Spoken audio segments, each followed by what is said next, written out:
दोस्तों, मैं डॉक्टर अमनिका गांधी। आज मैं बात करूंगी जीका वायरस के संदर्भ में। जीका वायरस आमतौर पे हमारे भारत के दक्षिणी हिस्से में बहुत ज़्यादा तेज़ी से फैल रहा है। आजकल आए दिन दक्षिण भारत के कुछ क्षेत्रों में, कुछ राज्यों में जीका वायरस पता चलने की संभावना जताई जा रही है। जीका वायरस मुख्य रूप से एडिज जीन से संक्रमित मच्छर के काटने से फैलता है। एडिज एजिप्टी यह उष्णकटिबंधीय क्षेत्रों में पाए जाने वाले एडिज मच्छर होते हैं। आमतौर पर दिन के दौरान यह मच्छर काटते हैं, जो सुबह 6 बजे के लगभग बहुत ज़्यादा काटते हैं। दोपहर शाम को यह बढ़ते हैं।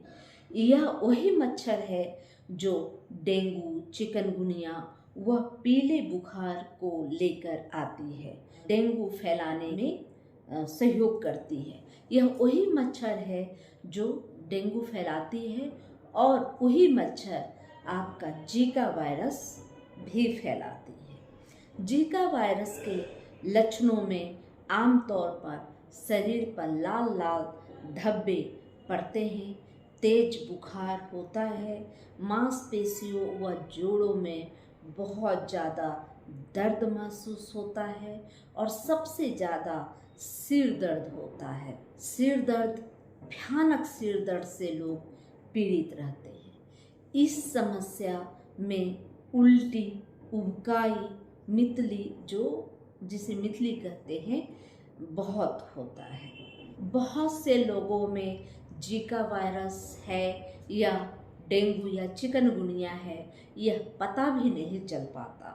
जीका वायरस ज़्यादातर सिर में एक सूजन पैदा करता है और सूजन की वजह से ही बहुत से लोग न्यूरोलॉजिकल डिसऑर्डर एक बीमारी है, उसकी वजह से जो इंसान है उसमें लकवा या मृत्यु होने की संभावना बढ़ जाती है।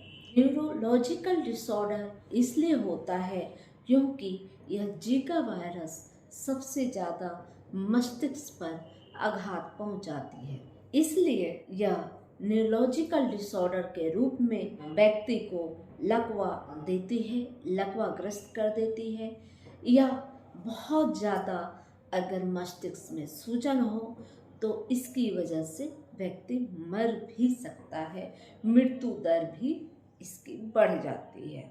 अगर यह जीका वायरस प्रेग्नेंट महिला को हो तो यह और भी भयावह स्थिति होती है, क्योंकि महिला अगर स्वस्थ हो भी जाती है तो उनके जो गर्भ में पल रहे शिशु हैं वह जन्मजात कोई बूढ़ी, कोई खराब सी बीमारी, कोई जन्मजात बहुत ही गंभीर बीमारी के साथ वह बच्चा जन्म लेता है। ऐसी स्थिति में बहुत ज़्यादा व्यक्ति को परेशानियों का सामना करना पड़ता है। जीका वायरस का जो फैलाव है उसको देखते हुए व्यक्ति सजग, सुरक्षित रहे, मच्छरों से अपने आप को बचाव करे और ख़ास तौर पर जो दिन के वक्त जो मच्छर काटते हैं वह मच्छर आपके पानी, आपके अगल बगल में, आपके घर के आजू बाजू में जो साफ पानी कहीं जमा है उस जगह में यह एडिज मच्छर पनपते हैं। वह मच्छर अक्सर डेंगू, चिकनगुनिया तथा जीका वायरस को फैलाने का काम करता है। इसलिए सबसे अच्छा होगा कि आप अपने आजू बाजू में पानी का जो जमाव है उसको रोकें और साफ सुथरा रखें, जिससे मच्छर ना उत्पन्न हो, और उसके रोकथाम के लिए भी जो उपाय हो सकते हैं वह बिल्कुल करें। उसके अलावा हमारे होम्योपैथी में भी बहुत सारी ऐसी दवाएं हैं जो जीका वायरस के प्रकोप को बहुत हद तक ठीक कर देती है और व्यक्ति को स्वस्थ कर देती है। चूँकि मैं एक होम्योपैथ डॉक्टर हूँ, इसलिए मैं होम्योपैथ से ही संबंधित आपको दवाइयाँ बताऊंगी, क्योंकि जो जीका वायरस से होने वाले जो सिम्टम हैं वह होम्योपैथिक चूँकि किसी खास बीमारी पर कार्य नहीं करती, बल्कि जो बीमारी से उत्पन्न हुए लक्षण होते हैं जो व्यक्ति के ऊपर उभर कर आते हैं बीमारी की अवस्था में, उसका ही निदान किया जाता है। तो सबसे पहले हम देखते हैं कि बहुत ज़्यादा तेज बुखार आता है, साथ में पूरे शरीर की मांसपेशियों में दर्द उत्पन्न होती है। इसके अलावे सबसे बड़ी बात होती है कि आपके मस्तिष्क में बहुत भयानक दर्द होता है और व्यक्ति दर्द से इतना परेशान होता है, कभी कभी ऐसी स्थिति में व्यक्ति कोमा तक में चला जाता है, दर्द की वजह से बेहोश हो जाता है। और चौथा लक्षण होता है कि उल्टियाँ बहुत आती हैं, यह मिचलता है। तो ऐसी स्थिति में जो होम्योपैथिक दवा है, इनके सिम्टम के अनुसार हम दवा देते हैं और देखते हैं कि जीका वायरस में भी बहुत अच्छा काम कर रहा है। जिस तरह से डेंगू, चिकनगुनिया व पीले बुखार को ठीक किया जा सकता है, उसी तरह से जीका वायरस से होने वाली जो समस्या है, जो लक्षण है, उसके अनुसार होम्योपैथिक दवा का प्रयोग कर भी जीका वायरस को ठीक किया जा सकता है, व्यक्ति को स्वस्थ किया जा सकता है। जीका वायरस के संक्रमण के बाद मस्तिष्क में फैल जाता है और माइक्रोसेफली नामक गंभीर समस्या की वजह बनती है। तो इस समस्या को दूर करने के लिए हम लोग जैसे ही जीका वायरस के जो शरीर में लक्षण दिख पड़ते हैं, वह चाहे डेंगू में ऐसे लक्षण उत्पन्न हो, चिकनगुनिया में लक्षण उत्पन्न हो या जीका वायरस में, बीमारी होम्योपैथिक डॉक्टर के लिए बीमारी महत्व नहीं देता, बल्कि उस बीमारी से उत्पन्न लक्षण होते हैं या व्यक्ति के विशेष लक्षण होते हैं, उससे होम्योपैथिक संबंध रखता है और उसकी वजह से बड़ी से बड़ी और भयानक से भयानक बीमारियों को ठीक करने की क्षमता होम्योपैथी के अंदर होती है। तो सबसे पहले हम लोग एकोनाइट 30 का प्रयोग करते हैं और करीब करीब जब बीमारी की तीव्र अवस्था होती है तो हम लोग एकोनाइट 30 15-15 मिनट के अंतराल पे 2-2 बूंद देते हैं और 3 बार एकोनाइट देने के बाद 15-15 मिनट के अंतराल पर जब 3 बार एकोनाइट 30 2-2 बूंद दे लेते हैं तो कुछ देखते हैं कि जो उनका बुखार है वह कुछ कम रहा है। उसके बाद हम लोग सबसे मेन दवा होती है इसकी बेलाडोना 30 का प्रयोग करते हैं और वह भी 15-15 मिनट के अंतराल पर 3 से 4 बार बेलाडोना का प्रयोग करने से व्यक्ति सिर दर्द की वजह से बेहोशी की स्थिति में नहीं जाता और वह सिर दर्द भी कम हो जाता है। उनके जो उच्च तापमान होते हैं, जो हाई फीवर होती है, वह भी घट जाती है।